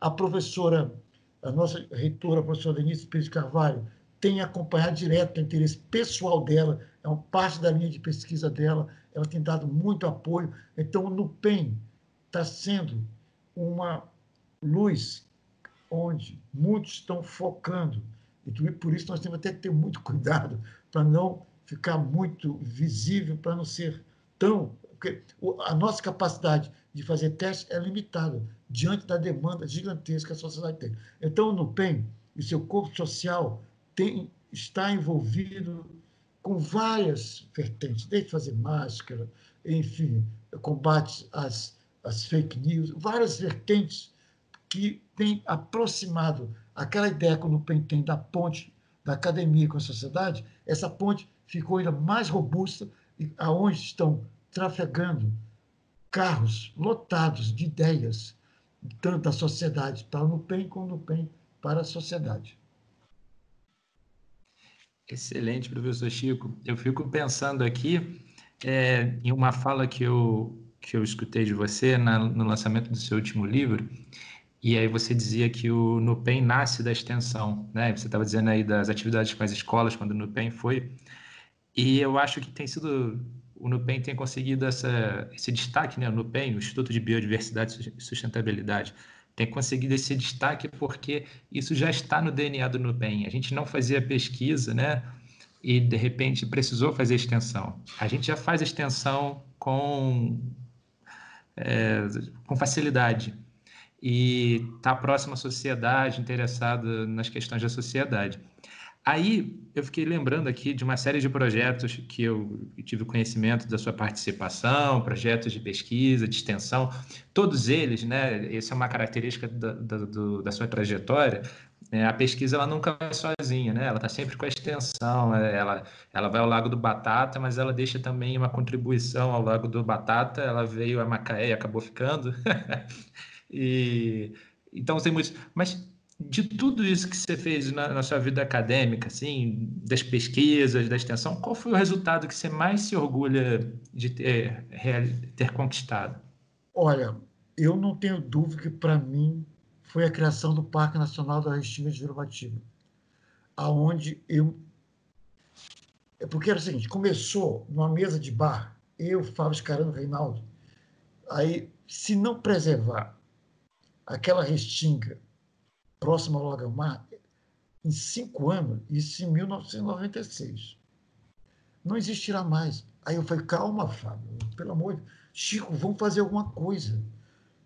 Aí o Reinaldo, tem que fazer uma unidade de conservação, não tem outro jeito. Uma reserva biológica, um parque nacional. Aí começamos a lutar. Lutar. Aí a luta foi muito dura.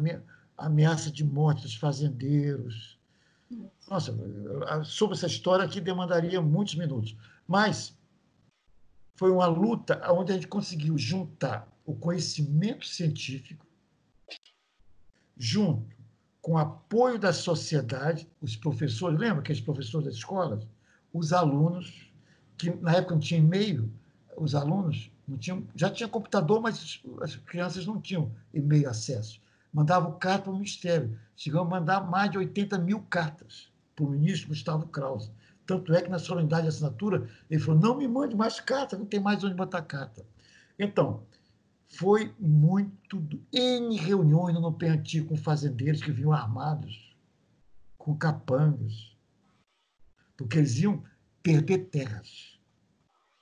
E a gente convencia, o Fábio tinha um discurso elaborado, que eles queriam tirar a restinga, a mata, para plantar coco. Esse é um grande coqueiral para exportar água de coco. Lembra aquela água de coco que a gente compra hoje?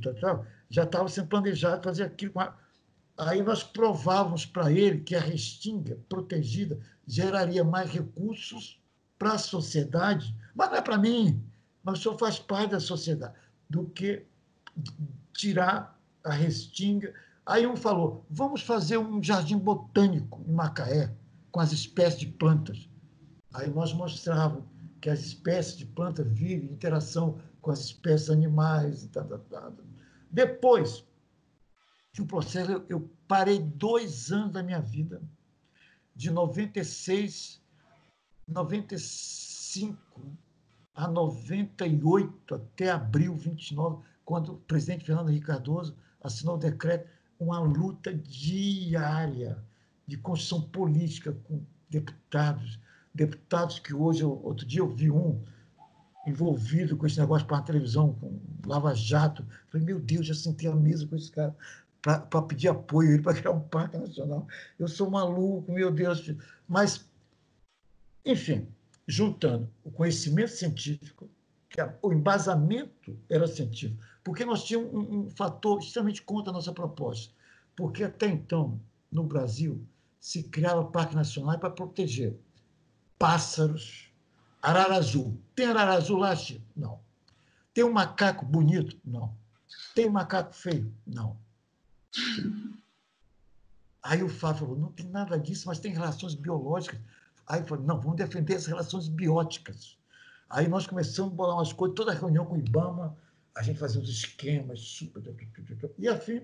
Então, no dia 29 de abril de 98, criou-se o Parque Nacional da Restinga de Jurubatiba, que ele tem 40 quilômetros de extensão, de Macaé até Quissamã, e ao todo são quase 15 mil hectares. Preserva um mosaico de ecossistemas mais variado, desde lagoas de água preta, água branca, água salgada, água saloba, hipersalina, lagoas fantástica, quer dizer, insere biodiversidade até então muito desconhecida ainda. No PEN tem descoberto várias espécies novas, a Ana Petri, o professor Fábio de Dário, Pablo descobriu uma espécie nova, Serradomus goitacás, que é um mamífero novo, enfim, vegetação de diferentes tipos. Então, hoje, aquela restinga está em condições preservadas, semelhante àquela restinga que os portugueses encontraram como chegaram no Brasil em 1500. Então, hoje, a gente pode dizer que quando a gente não estiver mais nesse planeta, que nós desejamos nós não só plantamos uma árvore, nós plantamos milhares de árvores e milhares de espécies estão preservadas. O sabiá da praia, que era uma espécie, um pássaro que tem um canto lindo, que foi coletado desde que os portugueses, quando Pero Vaz de Caminho voltou para Portugal, ele levou, segundo a lenda, 6 sabiá da praia. Daí, só porque ele canta muito bonito. Ele estava extinto no litoral brasileiro. Hoje, o Parque Guatiba ele já se encontra em populações altamente sustentáveis, graças à atuação do NUPEM, que preservou aquela área. Nós tínhamos o Lago-Mar, você que conhece o Lago-Mar sabe, se o Lago-Mar não encontrasse o parque, ele teria invadido, até hoje, estaria invadido Quissamã e Macaé, Carapebus, faria parte de um grande complexo. Como nós temos, você vai para São Paulo, em direção a Piracicaba, São Carlos, as cidades foram emendando. Então, hoje nós teríamos, com certeza, totalmente, ou quase totalmente, Macaé emendado com Carapebus, Carapebus emendado com Quissamã, Quissamã talvez com Campos, e num grande mosaico de populações de baixa renda e com todos os problemas advindos dessa ocupação desordenada. Muito legal. E eu fico aqui pensando, né, que a vida do cientista no Brasil, né, mas no mundo todo, não é apenas dentro do laboratório, tem uma dimensão política que ele precisa desenvolver para produzir seu conhecimento. Ele produz seu conhecimento na cidade, né, para os cidadãos, para a vida das pessoas, assim como faz o professor, né? E no Brasil a gente tem essa sorte dessas profissões andarem conjuntamente, né? E aí nessa interface professor-pesquisador, eu convoco o professor Francisco Esteves e o Chico Esteves a responder, né? Qual foi a lição mais difícil qual foi a lição mais difícil de aprender nessa trajetória de professor pesquisador? Qual foi a lição mais difícil? Olha, é lidar com a política acadêmica, com as nossas vaidades. Olha, eu aprendi na Alemanha, tem Goethe, aquele grande filósofo, enfim, literatura, filósofo, educador, o Goethe era tudo. Ele falava que na academia, em termos de política, a gente só pede para o Vaticano. Que no Vaticano a política é tão grande que lá se queima o voto, porque, segundo a lenda, quando elege um papa, eles jogam a fumaça e queimaram os votos. Não, é porque tem tanta disputa entre os bispos que queima o voto, mas é quem votou. Nós só perdemos para o Vaticano, então nós somos muito mais vaidosos. Então, a maior dificuldade está em conviver com as nossas vaidades, romper as nossas fronteiras, nossas barreiras e construir relações pessoais que fortaleçam o bem maior que é a ciência em prol da sociedade.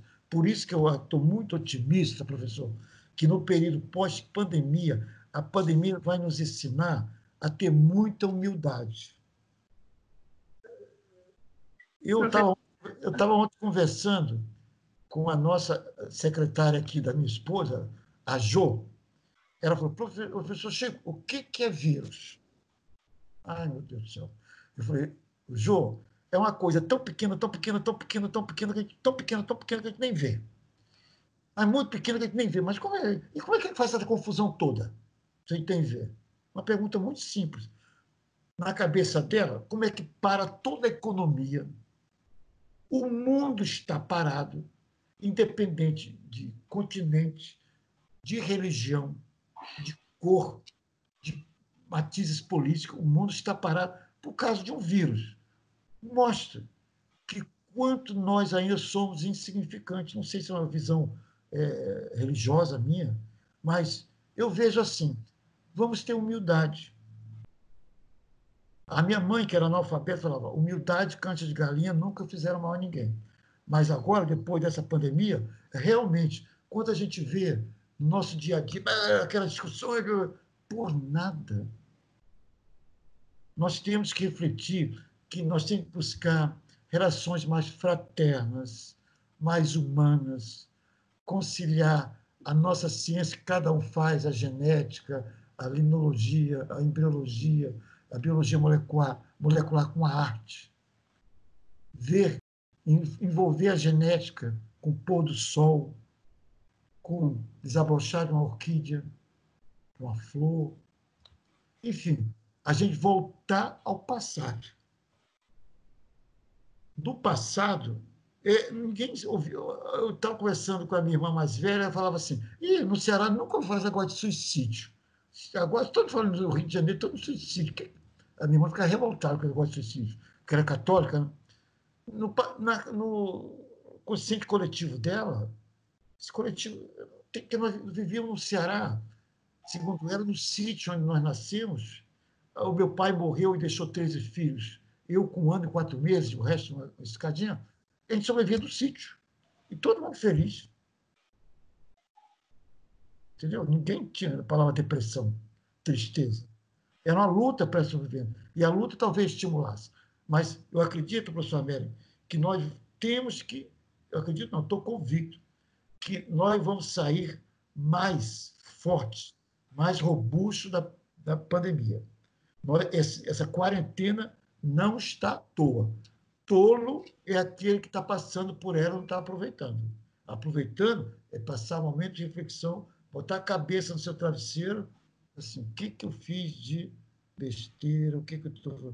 Eu briguei com tanta coisa que não valeu a pena, gente, agora, essa confusão toda, eu tenho que aproveitar mais os meus filhos, conviver mais com a minha família. O que nos faz mais falta agora, nós convivemos bem, os nossos encontros, tomar um café junto, que a gente nunca valoriza. É claro que eu sempre valorizei nosso café, mas hoje eu tenho outra dimensão do valor do nosso café, das nossas confraternizações. Então, quantas vezes que eu fui convidado, eu não estou hoje afim, não sei o quê. Quer dizer, eu perdi a oportunidade de confraternizar com amigos, construir relações de amizade, fortuita, que poderia engrandecer ainda mais a ciência. E fiquei fazendo outras coisas, talvez a busca de mais fama, a busca de mais currículo.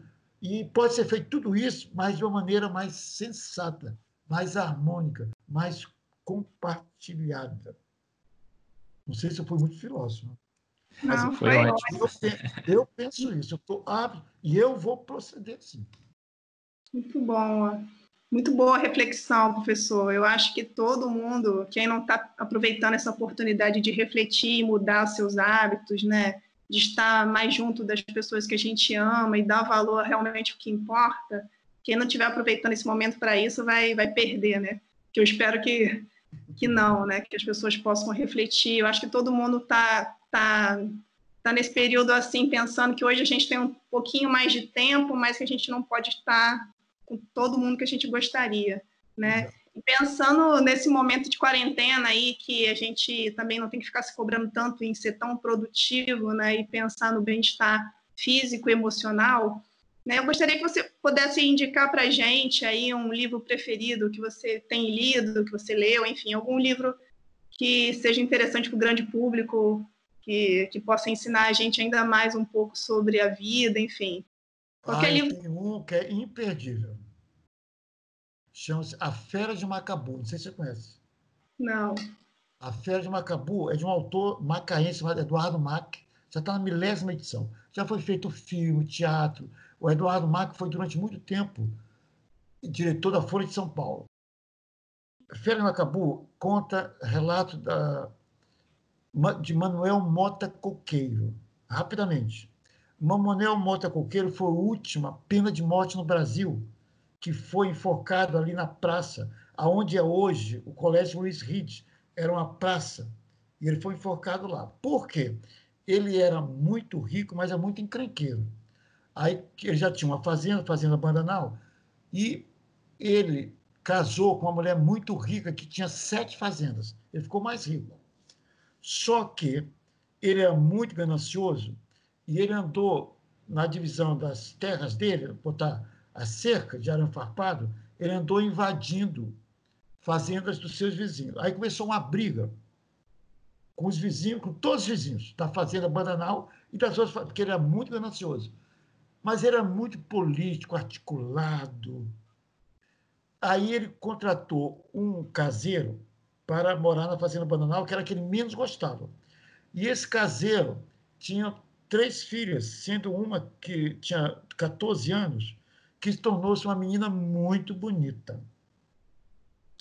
E ele acabou se apaixonando por ela, trazia muitos presentes de campos para ela, e ela passou a ser amante dele. E eles começaram a fazer amor na cachoeira, na roça, e os escravos tudo vendo. Um escravo contraiu malária e foi para Campos e contou tudo para a mulher dele. A Úrsula das Virgens, uma mulher poderosíssima financeiramente, de uma personalidade muito forte. Bom, resumindo, a Úrsula contratou o matador e mandou matar toda a família do cara, do Francisco, não sei o quê, inclusive a menina. E teve uma chacina gigantesca no Norte Fluminense. E toda a imprensa fornecida financeiramente, financiada pelos inimigos, sempre foi o Manuel Mota Coqueiro. Porque todo mundo sabia que o pai da menina queria que ele desse a fazenda para eles, para essa família, caso contrário, ele abria a boca. E todo mundo sabia. E o Manuel Coqueiro falou: não, não vou. Aí o que aconteceu? Ele foi condenado à morte, compraram os juízes, aí veio para o Rio, que ele recorreu, ganhou, foi condenado no Rio, todos juízes corruptos. Ele veio para Macaé para ser enforcado. E ele, ao ser enforcado, quando já tinha corda, ele falou: eu vou ser morto, mas eu sou inocente. E Macaé vai pagar por isso, vai ficar 100 anos sem progresso. É a chamada a saga de Manuel Mota Coqueiro. Vocês, conversando com os antigos, vocês vão ver. 10 anos depois, veio uma epidemia de febre amarela, quase dizimou Macaé. E aí veio, aí Macaé só catástrofe, só epidemias. Quando foi em 1976 que foi descoberta a primeira reserva de petróleo, que foi, não esqueci o nome, enxova, aí os macaenses disseram: não, agora essa saga acabou. Aí quando foi, deram o nome Bacia de Campos, e não Bacia de Macaé. Todo mundo fala, Manuel Coqueiro continua ditando o futuro de Macaé, porque todo mundo queria que Macaé ficasse internacionalmente conhecido como a Bacia de Macaé, e, no entanto, ficou bacia. Então, esse livro é fantástico, por quê? Porque o Ricardo Mack fez um levantamento histórico sobre Macaé muito fantástico. Esse livro vocês encontram em e-books, etc, etc. Vale a pena ler, porque ao ler vocês vão sentir-se macaenses. Fala, por exemplo, da fazenda São José do Barreto, que é uma fazenda que, segundo o Marx, tinha mais de 2.000 escravos, onde o Nupen se encontra. É uma fazenda cujo dono interferiu na abolição dos escravos, junto ao imperador Dom Pedro II. Então, ele fez um levantamento histórico de Macaé muito bom. Você se enxerga em Macaé. Então, você começa a entender o jeito de ser do macaense quando você lê esse livro. Esse livro, realmente, eu recomendo a todo mundo. Tanto é que já me roubaram 4. Legal. Livro bom é quando é roubado, né? Então, sabe, você não sabe. Aí eu vou na livraria Travesso e compro mais um volume. Muito bom. Professor, e falando aí, a gente falou bastante de Macaé, mas tem algum lugar dentro que você conheceu, seja aqui no país ou fora, que tenha sido seu lugar favorito, uma viagem que você nunca mais esqueceu? Ah, tem vários. Mas Alter do Chão. Alter do Chão fica a 30 quilômetros de Santarém. É uma área alagável do rio Tapajós. Na época de águas baixas, a depressão da paisagem, formam lagoas de águas claras. E você vê os peixes, tambaqui, surubim, você nada, aqui é um paraíso com os caboclos, os remanescentes de índios que cruzaram com os portugueses, pessoas muito gentis, muito humanas, que você contrata para isso assim, vamos fazer um peixe assado amanhã, vocês fazem para ir no almoço? Faço. Que horas que eu falo assim, mas que hora pode chegar? Depois do almoço. Eu falei, mas que horas? Não, qualquer hora para o almoço. Para ele, o que regula é o fotoperíodo, é o pôr do sol, o nascer do sol. Eles não têm aquela pressa do relógio nosso. A pressa deles é fazer uma boa comida para que nós sentimos felizes e presentes e usufruímos daquela paisagem e com a presença deles incorporado ao conjunto. Então, é um verdadeiro sistema humano interagindo com a natureza. Esse é um ambiente que eu acho que qualquer profissional, qualquer ser humano gostaria. Não precisa ser biólogo, não. Qualquer ser humano. Tanto é, quando eu fui lá pela primeira vez, eu falei assim, nós vamos para um lugar que nunca ninguém foi. Porque eu fiquei, um amigo meu falou, que eu conheci lá em Trompeta, cheguei lá, tinham 17 noruegueses. Eu falei, gente, como é que esse pessoal descobriu isso aqui? Conhece. Pois é, eles ficaram também fazendo a mesma coisa que eu fiz, descobrindo o lugar mais exótico e mais isolado do Brasil. Aí são 17 noruegueses. Legal. E às vezes a gente não valoriza o que a gente tem aqui mais Exato. perto, né? O que mais a gente encontra lá são estrangeiros, menos brasileiros. Que legal. Eu lembrei agora, quando você falava da professora Maria Fernanda Quintela, ela, na última palestra dela no NUPEM, ela se referiu a essa região e falou muito bem. Bom, e agora pensando ainda nessa trajetória, eu gostaria de saber qual é o principal aprendizado dessa trajetória que você gostaria de deixar para a sociedade. Olha, eu diria ao Américo, professora Américo e professora Mirella, o que a gente tem que tomar muito é um remédio que eu inventei. Está todo mundo inventando remédio, né? Mas o meu é muito simples. Eu vou até escrever aqui. Eu uso muito e recomendo muito as pessoas usarem. Olha aqui. Dá para ver? Ó? Tandic. Dá para ver daí? Não? Não? Tandic. Estão vendo aqui?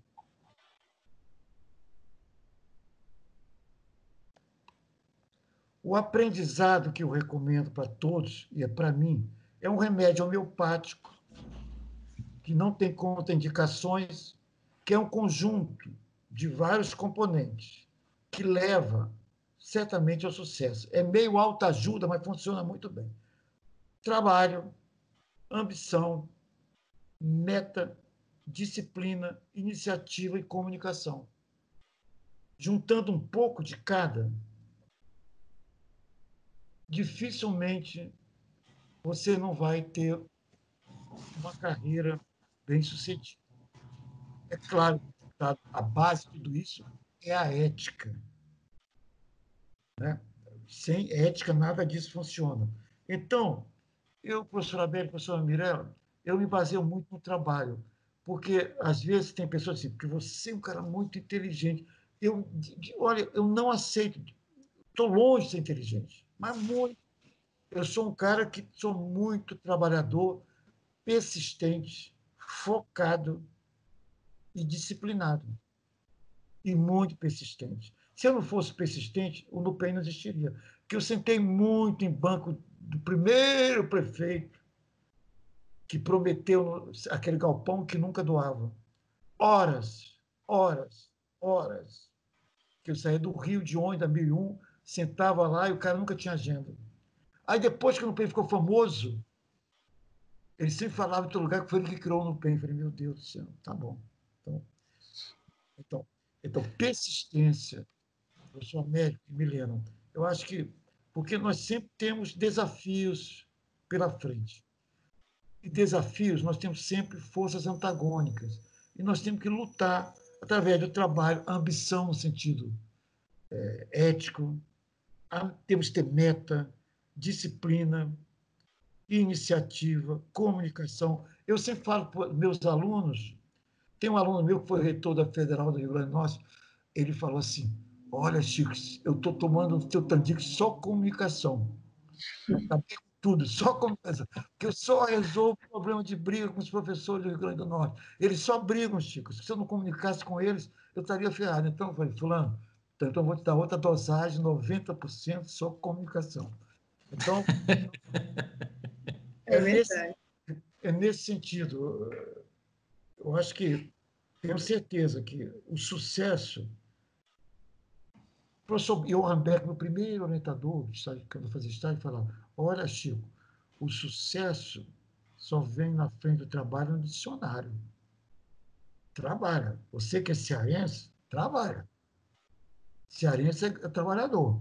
E o Beck sempre falava que ele achava que eu era cearense, já tinha um handicap na frente, né? Eu já sobreviveu. Ele falava, você já sobreviveu à seca, você é espécie resistente, você já foi selecionado geneticamente. Eu ria, porque na época não tinha nem tido ecologia, é genética ainda, direito. Ele falava, você já foi geneticamente selecionado. Então é isso, muita persistência, muito foco, que muita gente fala, ideais, é isso. Maravilha. E a gente encaminhando para o fim, né? A gente gostaria de saber qual foi a pergunta que nós não fizemos que você gostaria que tivéssemos feito. Qual a importância da sua família na sua carreira? E qual é a importância da sua família na sua Tudo, carreira? tudo. Eu tenho uma mulher que sempre me apoiou, a minha esposa, você tem ideia? Olha, quando eu escrevi um livro que eu botei a gente acampava em 1985, aí quando ela fez a revisão do capítulo, a minha esposa é muito boa em português, ela coisa, 85 é o caramba, foi 83. Você me deixava com o Bruno, ele estava no peito ainda, eu estava amamentando ainda. Aí eu falei, meu Deus, aí tinha que trocar tudo. Então, a minha esposa, eu deixava a Rosa com duas crianças, uma engatinhando e a outra, foram os dois bem grudadinhos. E eu ia acampar com os alunos, fazer pesquisa nas lagoas. E eu falei, Rosa, o próximo verão não vou, porque as crianças estão começando. Não, não, vai. Você tem que ir. É sua carreira. Até hoje, às vezes, assim, acho que eu não vou para Macaé, não, Rosa. Porque, não, você tem que ir. Vai, sim. Você gosta, tem que ir. Os meus filhos também. Para você ter uma noção da relação minha com o meu trabalho em Macaé, a primeira frase completa que a minha filha Lívia falou, assim, meu pai está Macaé. O Bruno, a primeira palavra que ele aprendeu foi Macaé. Porque já, cadê teu pai? Meu pai está Macaé. Tanto é que lá uma vez ele estava no fundão, era pequeno, aí o professor Ricardo Iglesias falou assim, ô Bruno, cadê teu pai? Eu estava lá no fundão, ele falou, ele deve estar em Macaé. Mas como é que você veio para cá? Quem te trouxe? Foi meu pai. E como é que ele está em Macaé? Você está tão acostumado com eu estar em Macaé que... Então, a minha família é a fonte, como a de vocês também, do embasamento emocional indispensável para que a gente possa trilhar o caminho que vai à realização dos sonhos. Foi tudo, sem isso não dá. E eu tenho uma família, meus irmãos, eu tenho muitos irmãos que me apoiam até hoje. Até hoje, todo dia tenho que ligar para eles para saber como é que está. Então, isso é uma base fundamental para garantir um crescimento sustentável e emocional de um profissional como nós que lutamos tanto no dia a dia. Chico, eu só tenho a agradecer a sua presença, as suas palavras, né, suas valorosas reflexões aqui. Acredito que todo mundo que vai assistir esse vídeo vai ficar emocionado e feliz, né, em conhecer um pouco mais do Chico Esteves, da sua trajetória. E aí, para encerrar, eu queria só fazer a última pergunta, que a gente pretende, né, continuar com o canal aí ao longo dos anos. Eu queria que você deixasse para a gente uma pergunta para o próximo entrevistado. O que você perguntaria? Olha, eu gostaria de saber dele o que ele imagina como será a humanidade, sobretudo a sociedade brasileira no período pós-pandemia. Vamos ver se ele concorda com as minhas explanações. Excelente, uma boa pergunta. Eu acho que pode ser já uma pergunta disparadora.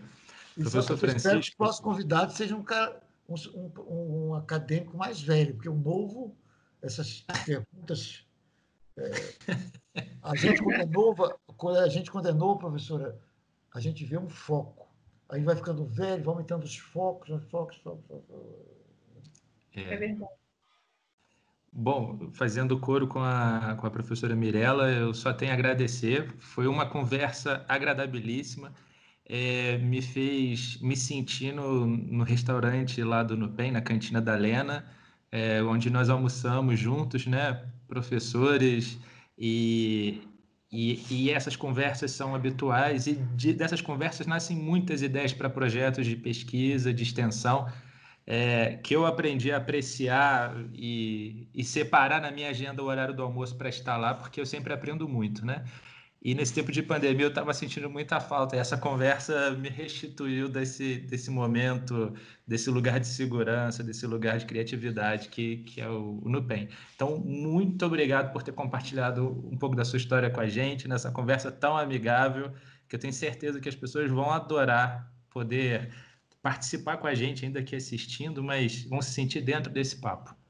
Américo e professor Milena, eu que agradeço vocês essa oportunidade que me deram de expor esses pensamentos, reflexões, e espero que possa ser útil para nós todos, e espero também, com os próximos convidados, aprender bastante. Eu espero que a pandemia nos mostre que relacionamentos como esse nos proporcionarão crescer espiritualmente e, sobretudo, cientificamente.